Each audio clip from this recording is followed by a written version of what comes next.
இலங்கையில் தொழில்நுட்ப பாடவிதானம் technology stream உயர்தரத்தில் எந்த ஆண்டு அறிமுகமானது?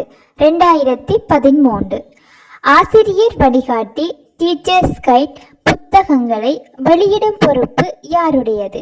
தேசிய கல்வி நிர்வாகம்.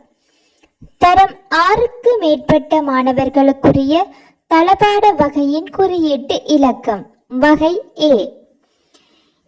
தக்சலாவ இணையதளத்தின் பிரதான நோக்கம் யாது? மாணவர்களுக்கு தேவையான கற்றல் வளங்களை டிஜிட்டல் முறையில் இலவசமாக வழங்குதல். இலங்கையில் முதலில் இலவச கல்வி சட்டம் எப்போது அறிமுகமானது? 1945 அக்டோபர் 1. தற்போது நடைமுறையிலுள்ள பழைய மாணவர் சங்கம் பற்றிய சுற்றறிக்கை யாது?